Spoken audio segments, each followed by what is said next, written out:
হরে কৃষ্ণা। এর আগের ভিডিওতে আমি শ্রীমদ্ ভাগবত গীতার বিশার যোগ শ্লোক নাম্বার 12 পর্যন্ত পাঠ করেছিলাম প্রথম অধ্যায়ের।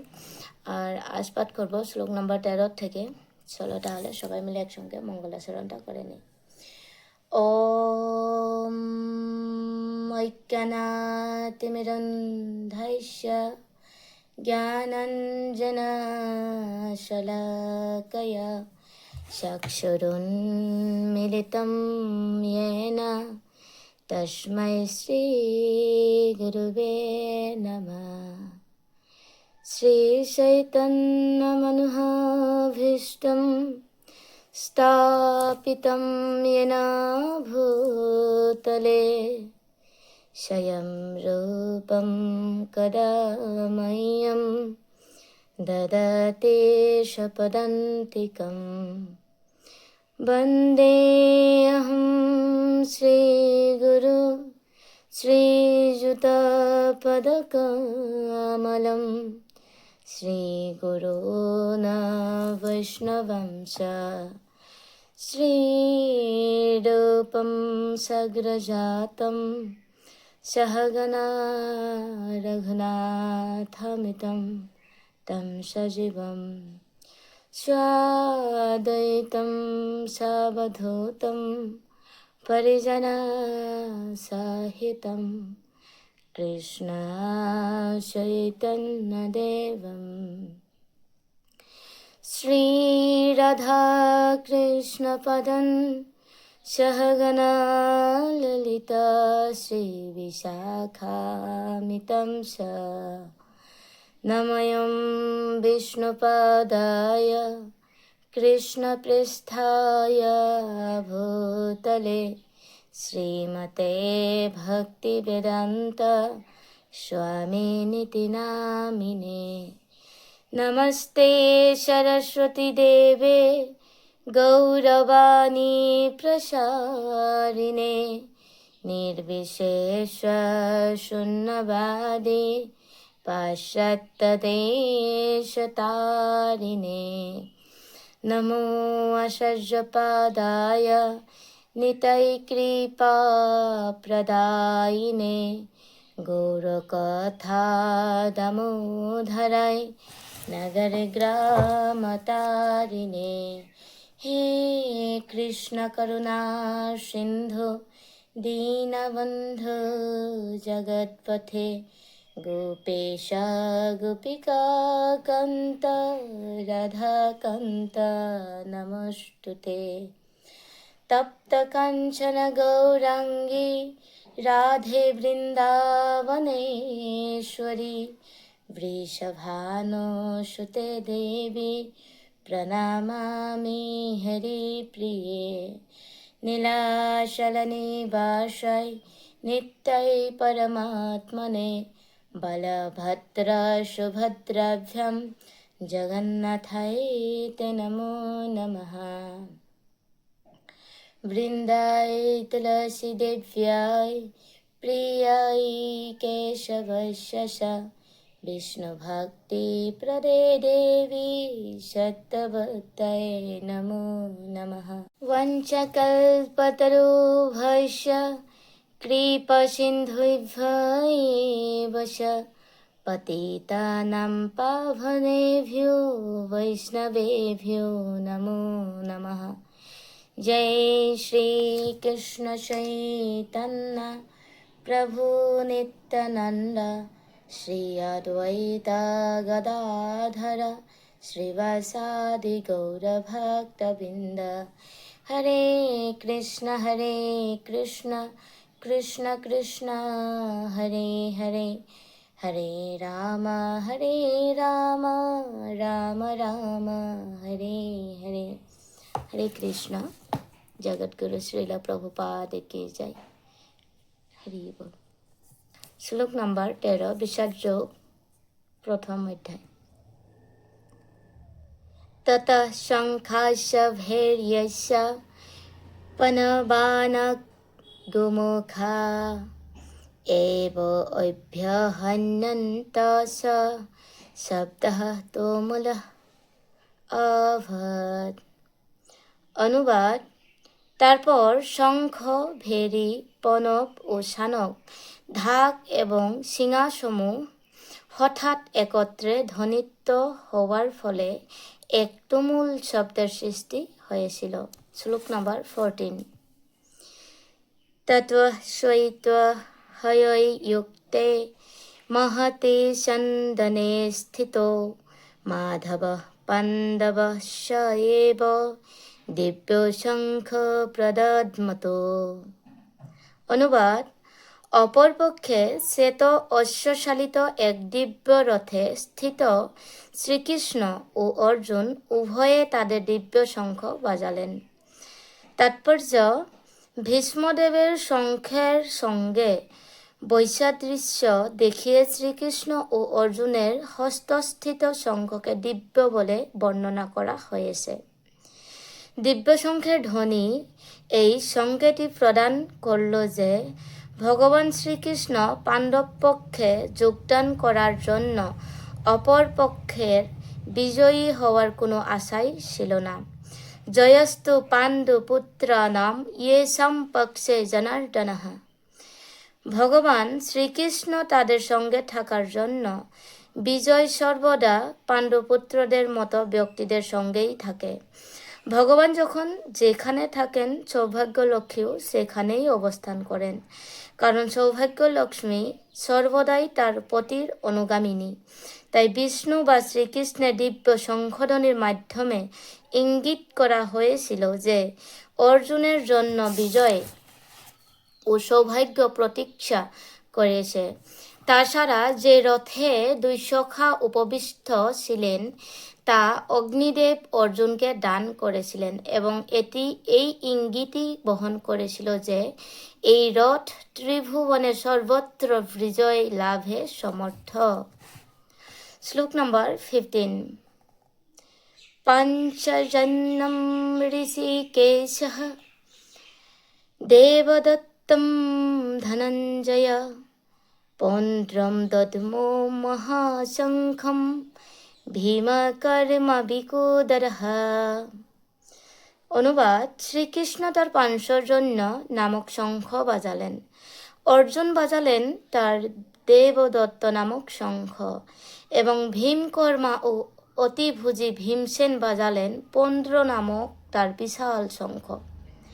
এর তাৎপর্য হলো যে শ্রীকৃষ্ণকে এই শ্লোকে ঋষিকেশ বলে উল্লেখ করা হয়েছে কারণ তিনি সমস্ত ইন্দ্রিয়ের অধীশ্বর, জীবেরা তার অবিচ্ছেদ্য অংশ। তাই জীবেদের ইন্দ্রিয়গুলিও তার ইন্দ্রিয়সমূহের অবিচ্ছেদ্য অংশ।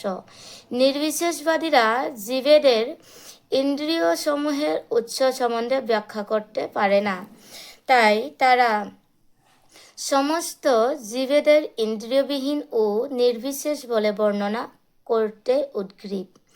সমস্ত জীবের অন্তরে অবস্থান করে ভগবান তাদের ইন্দ্রিয়গুলিকে পরিচালিত করেন, তবে তিনি সেটি করলেন জীবের শরণাগতির মাত্রা অনুসারে এবং শুদ্ধ ভক্তের ক্ষেত্রে তার ইন্দ্রিয়গুলিকে ভগবান প্রত্যক্ষভাবে পরিচালিত করেন।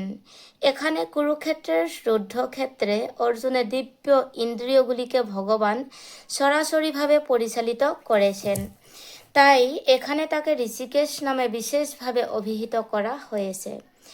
ভগবানের বিভিন্ন কার্যকলাপ অনুসারে তার ভিন্ন ভিন্ন নাম আছে। যেমন মধু নামক দানবকে সংহার করার জন্য তার নাম মধুসূদন। গাভী ও ইন্দ্রিয়গুলিকে আনন্দ দান করেন বলে তার নাম গোবিন্দ। বসুদেবের পুত্ররূপে অবতীর্ণ হয়েছিলেন বলে তার নাম বাসুদেব। দেবকীর সন্তান রূপে অবতীর্ণ হয়েছিলেন বলে তার নাম দেবকীনন্দন। বৃন্দাবনে যশোদার সন্তান রূপে তিনি তার বাল্যলীলা প্রদর্শন করেছিলেন বলে তার নাম যশোদানন্দন এবং সখা অর্জুনের রথের সারথি হয়েছিলেন বলে তার নাম পার্থসারথি।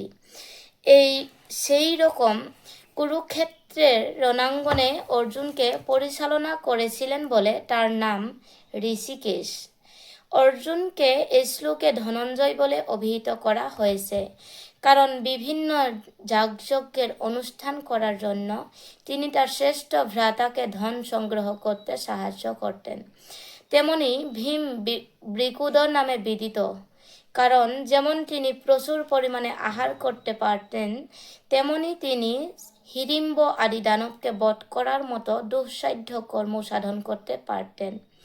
সুতরাং পাণ্ডব পক্ষে ভগবান শ্রীকৃষ্ণ সহ বিভিন্ন ব্যক্তিত্ব যখন তাদের বিশেষ ধরনের শঙ্খ বাজালেন, সেই দিব্য শঙ্খধ্বনি যুদ্ধে অংশগ্রহণকারী সৈন্যদের কাছে অত্যন্ত প্রেরণাদায়ক ছিল। অপরপক্ষে এই রকম কোনো লক্ষণ ছিল না ছিল সেখানে পরম নিয়ন্তা ভগবানের পরিস্থিতি কিংবা সৌভাগ্যের অধিষ্ঠাত্রী লক্ষ্মী দেবী। অতএব যুদ্ধে পরাজয় তাদের জন্য পূর্বেই নির্ধারিত হয়ে গিয়েছিল এবং এই সমস্ত শঙ্খধ্বনির মাধ্যমে সেই বার্তাই ঘোষিত হয়েছিল। শ্লোক নম্বর 16। अनन्तबीजायं राजा कुन्तीपुत्र युधिष्ठिरः नकुलः सह देवस्य सुघुष्मणिपुष्पको कैस्यस्य परमेश्वासः शिखण्डिस्य महारथ धृष्टद्युम्न विराटस्य सात्यकीसा अपराजिता द्रौपदेयस्य सर्वस्य सौभद्रस्य महाबाहो शङ्खं दद्मो पृथक् पृथक्। অনুবাদ: কুন্তিপুত্র মহারাজ যুধিষ্ঠির অনন্ত বিজয় নামক শঙ্খ বাজালেন এবং নকুল ও সহদেব বাজালেন সুঘোষ ও মণিপুষ্পক নামক শঙ্খ। হে মহারাজ, তখন মহান ধনুর্ধর কাশীরাজ, প্রবল যোদ্ধা শিখণ্ডী, ধৃষ্টদ্যুম্ন, বিরাট অপরাজেয় সাত্যকী, দ্রৌপদীর পুত্রগণ, সুভদ্রার মহাবলবান পুত্র এবং অন্য সকলে তাদের নিজ নিজ শঙ্খ পৃথক পৃথকভাবে বাজালেন। তাৎপর্য: সঞ্জয় কৌশলে ধৃতরাষ্ট্রকে জানিয়ে দিলেন যে পাণ্ডুপুত্রদের প্রতারণা করে তার নিজের পুত্রদের সিংহাসনে বসাবার নির্বুদ্ধিতা তার পক্ষে মোটেই প্রশংসনীয় কাজ হয়নি। সমস্ত লক্ষণ থেকে সুস্পষ্টভাবে ইঙ্গিত পাওয়া যাচ্ছিল যে সেই মহাযুদ্ধে সমগ্র কুরুবংশের সমূলে বিনাশ হবে। পিতামহ ভীষ্ম থেকে শুরু করে অভিমন্যুর মতো পুত্রেরা এবং অন্য সকলেই পৃথিবীর নানা দেশ থেকে অনাগত রাজন্যবর্গ সেখানে উপস্থিত সকলেই বিনাশপ্রাপ্ত হবেন। মহারাজ ধৃতরাষ্ট্রের জন্যই সমগ্র বিপর্যয়ের উদ্ভব হয়েছিল, কারণ তিনি তার পুত্রদের গৃহীত নীতিকেই সমর্থন করেছিলেন। শ্লোক নম্বর 19। সঘুষাহধাত্ররাস্ত্রাণাং হৃদয়ানি ব্যদারয়ৎ নভস্য পৃথিবীং চৈব তুমুল উহভ্যনো নাদয়ন।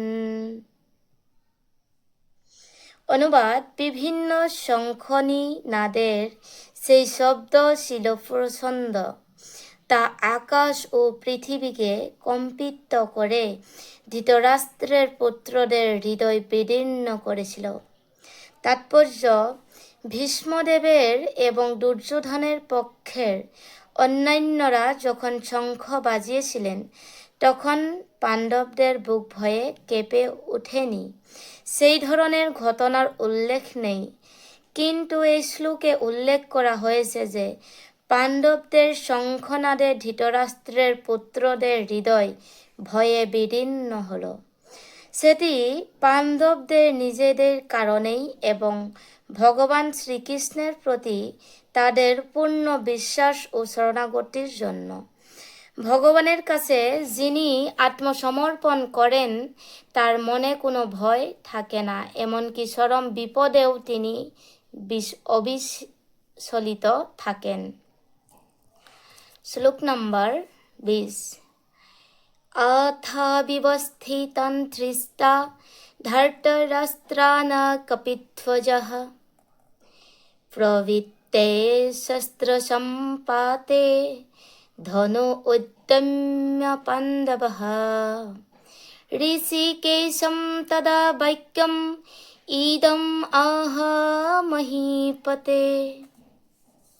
অনুবাদ, সেই সময় পাণ্ডুপুত্র অর্জুন হনুমান চিহ্নাঙ্কিত পতাকা সুভীত রথে অধিষ্ঠিত হয়ে তার ধনুক তুলে নিয়ে শরনিক্ষেপ করতে প্রস্তুত হলেন। হে মহারাজ, ধৃতরাষ্ট্রের পুত্রদের সমরসজ্জায় বিনষ্ট দেখে অর্জুন তখন শ্রীকৃষ্ণকে এই কথাগুলি বলেন। যুদ্ধ শুরু হওয়ার মুহূর্তে উপরোক্ত বাক্যালাপ থেকে বোঝা যায় যে যুদ্ধক্ষেত্রে ভগবান শ্রীকৃষ্ণের দ্বারা প্রত্যক্ষভাবে পরিচালিত পাণ্ডবদের অপ্রত্যাশিত সমরসজ্জা দেখে ধৃতরাষ্ট্রের পুত্রেরা অত্যন্ত হতোদ্যম হয়ে পড়েছিল। অর্জুনের রথে হনুমান চিহ্নাঙ্কিত ধ্বজাও একটি বিজয়সূচক ইঙ্গিত, কারণ রাম এবং রাবণের যুদ্ধে হনুমান শ্রীরামচন্দ্রকে সহযোগিতা করেছিলেন এবং শ্রীরামচন্দ্র বিজয়ী হয়েছিলেন। এখন এখানেও অর্জুনকে সাহায্য করবার জন্য তার রথে শ্রী রামচন্দ্র ও হনুমান দুজনেই উপস্থিত রয়েছেন। শ্রীকৃষ্ণই হচ্ছেন শ্রীরামচন্দ্র এবং যেখানেই ভগবান শ্রীরামচন্দ্র থাকেন সেখানেই তার নিত্য সেবক হনুমান এবং নিত্য সঙ্গিনী সৌভাগ্য লক্ষ্মী সীতা দেবী উপস্থিত থাকেন। তাই অর্জুনের কোনো শত্রুর ভয়েই ভীত হবার কারণ ছিল না। তার সবচেয়ে বড় কথা হচ্ছে যে সমস্ত ইন্দ্রিয়ের অধীশ্বর ভগবান শ্রীকৃষ্ণ তাকে পরিচালিত করবার জন্য স্বয়ং উপস্থিত ছিলেন। এভাবে যুদ্ধ সম্পাদনের জন্য সমস্ত ভালো পরামর্শই অর্জুন পাচ্ছিলেন। তার নিত্যকালের ভক্তের জন্য ভগবান দ্বারা আয়োজিত এবং এই রকম শুভ পরিস্থিতি সুনিশ্চিত জয়েরই ইঙ্গিত বহন করেছিল। হরে কৃষ্ণ। আজ এখানেই সমাপ্ত। যদি কোনো ভুল ত্রুটি হয়ে থাকে সেটা ক্ষমা নজরে দেখবেন, আর অবশ্যই আমাকে ভুলটা দেখিয়ে দিবেন। হরে কৃষ্ণ, হরি বল। জগৎগুরু শ্রীল প্রভুপাদ কি জয়।